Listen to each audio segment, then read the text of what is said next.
एगो गांव में एगो बहुत सुखी परिवार रहत रहे लोग। वो परिवार में 3 गो भाई, एगो बहिन रहे लोग। वो लोग के बाप मतारी वो लोग से बहुत प्यार करे लोग। बहुत सुखी से वो लोग के जीवन बीते। लेकिन वही में एगो बीच वाला बेटा जौन रहलन, उनकरा से बहुत परेशान रहत रहे लोग। काहे कि बड़का बेटा पढ़ लिख के डॉक्टर बन चुका रहलन, छोटका बेटा पढ़ लिख के इंजीनियर बन चुका रहलन। लेकिन मझिला बेटा जे रहलन एकदम गंवार और निकम्मा रहलन। ये लोग के शादी ब्याह भी हो गई, पढ़ लिख ले रहे लोग, तो ये लोग अपन ब्याह शादी भी कर लेलक। लेकिन उनकरा से कोई अपन लड़की ना देवे, कोई उनकरा से ब्याह ना करे। जे ई गंवार बा, निकम्मा बा, एकरा के अपन लड़की दी। कुछ दिन बीतल तो उनकरा बहन के शादी भी हो गई। एगो अच्छा घर परिवार देख के उनकरा बहन के भी शादी हो गई। लेकिन ये अभी भी कुंवारा रहलन। कोई अपन लड़की ना देवे, कोई इनकरा से अपना बेटी के शादी ना करे। अब बहन जब शादी हो गई तो ससुराल से आवस, तो दोनों बड़का भाई के लगे पहले जास, ऐसे जे वो अमीर रहे लोग और इ निकम्मा रहलन, इनकरा लगे कुछ ना रहे। बहन इनकरा लगे बाद में जास। लेकिन फिर भी निकम्मा भइला के बाद भी इ बहन से बहुत प्यार करस, बहुत आदर सम्मान करस। अब कुछ दिन के बाद एक दिन उनका पिताजी के मृत्यु हो गई। अभी इनकर शादी भी ना भई रहे मझिला बेटा के, तब तक उनका पिताजी के मृत्यु हो गई। उनका मृत्यु भइला के बाद में उनकर माई सोचे लगली कि कहीं हमार दोनों बेटा अलग ना हो जाए लोग, वो लोग के सोच में अलग हो के ना हो जाए। ऐसे गांव में एगो सीधी सादी भोली भाली लड़की देख के छोटका बेटा के शादी कर देली। उनकर जब शादी कर देली तो पता ना उनकरा अचानक का भइल, वो इतना बदल गईलन। उ एकदम अनपढ़ गंवार भइला के बाद भी अपना काम पर बहुत ज्यादा ध्यान देवे लगलन। बहुत ज्यादा अच्छा से काम करे लगलन। जे भी काम करस मेहनत मजदूरी बहुत अच्छा से करस, एकदम मन लगा के करे लगलन।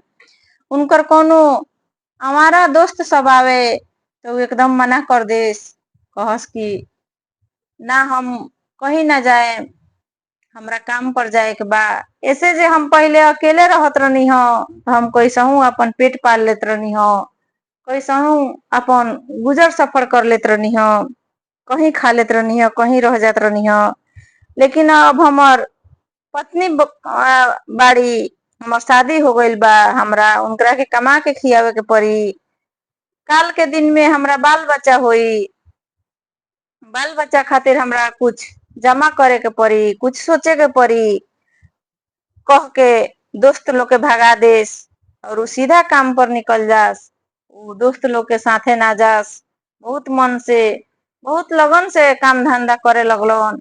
अब एक दिन दोनों भाई, बड़का छोटका भाई सोचलक लो जो हमनी के अब बंटवारा कर लेवे के। ऐसे जे ई कभी हमनी के बराबरी नहीं कमा सकत, हमनी के बराबरी नहीं पुग सकत। ई कभी भी गंवार के गंवारे रही, ये कहियो हमनी से कमे कमाई। ऐसे हमनी के बंटवारा कर लेवल जाओ तो ठीक रही। अब जाके माई से कहलक लो जे माई हमनी के बंटवारा कर दो, हमनी के अब अलग होखेन सन। माई बहुत समझैली बुझैली, बहुत मना कैली, लेकिन उनकर लाख समझैला के बाद भी उ लोग ना मानल।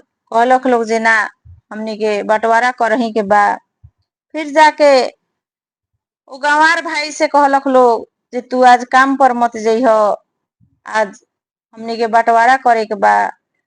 तब उ कहलन जे तहनी के बंटवारा करे के बा तो कर ल लोगिन, जौन तहनी के समझ में आई। हमरा के जहाँ कहबो लगिन वहाँ हम अंगूठा लगा दे, तहनी सब कुछ तैयार कर ल लगिन। तब उ लोग कहलक कि ऐसे कहीं बंटवारा होखेला, जब सामने आदमी रही तबे बंटवारा होई। उ लोग अपना बहिन के भी बुलैलक लोग। उतना में एगो वकील साहब अइलन और वकील साहब कहलन जे रउआ लगिन के 10 बीघा जमीन बा आ इ घर बा।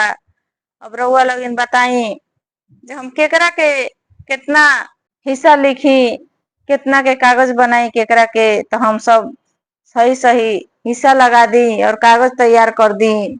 तब छोटका भाई मझिला भाई कहलन जे गंवार रहलन, उ कहलन वकील साहब 5-5 बीघा खेत हमरा दोनों भाई के नाम में लिख दी आ इ घर हमरा बहिन के नाम में लिख दी। अब सब लोग एकदम आश्चर्य से उनका ओरी ताके लागल। उनकरा से कहे लागल लोग, आ तहरा नाम में का लिखाई, तू का लेब? तब वो एकदम मुस्कुरा के कहलन जे हमरा कुछो ना चाही, हमरा नाम में हमरा माई के दे द लगिन। हमर माई बाड़ी नु हमरा साथे, हमर सारा धन संपत्ति हमर माई बाड़ी। और कह के अपना पत्नी और देख के उनकरा से पूछे लगलन, उनकरा से कहे लगलन जे तोहरा हमारी फैसला कैसन लागल, का हम कुछ गलत कह देनी? तो उनकर पत्नी जाके उनका माई से लिपट के और कहे लगली पति से जे ऐसे बड़का वसीयत, ऐसे बड़का संपत्ति का हो सकता? हमरा राउर फैसला बहुत अच्छा लागल, बहुत खुशी लागल। बेटा भी जाके अपना माई से लिपट के कहे लगलन जे तहरा से बड़का संपत्ति हमरा ला कुछ नहीं खे। ये सब देख के सुन के बहिन आ भाई लोग बहुत शर्मिंदा भइल लोग और बहिन भाई से कहे लगली जे भैया हमरा के माफ कर दो, हम तहरा के समझे ना सकनी, हम तहरा के बहुत गलत समझनी, बहुत गलत तरीका से तहरा से व्यवहार कईनी, बात कईनी। भाई लोग भी बहुत शर्मिंदा भई और एकदम वसीयत उलट पुलट गई, एकदम बंद हो गई। वही जान जे गंवार भाई रहलन उ कहे लगलन जे एगो वसीयत के चलते हमनी के जिंदगी त ना रुक जाई, लेकिन अगर ये बंद हो जाता हमनी के खुशी खुशी एक घर में, एक परिवार में जैसे पहले रहत रहनी सन वैसे रहल जाई। तो एमे का दिक्कत बा? बहिन से भी कहलन जे जितना हक हमनी के बा उतना हक तोहार बा ए घर में, इसे तोहरा माफी मांगला के कोनो जरूरत नहीं है। हमनी के बस खुशी खुशी अपन घर परिवार में पहले जैसन, जैसे पहले खुशी खुशी हमनी के जीवन बीतत रहलो, बस हमरा उतने आग्रह बा सब कोई से जे पहले जैसन हमनी सब कोई खुशी खुशी अपना घर में, अपना परिवार में रहल जाओ। वसीयत तो कोनो बड़का चीज नहीं खे, एकरा बिना केहू के जिंदगी कभी नहीं खे रुक सकत। सब लोग शर्मिंदा हो गए, सब लोग उनकर बात मनलक, सब लोग माई भाई बहिन सब लोग खुशी खुशी फिर एक संगे एक परिवार में उ लोग एकदम जीवन बितावे लागल लोग, सब कोई खुशी खुशी रहे लागल लोग।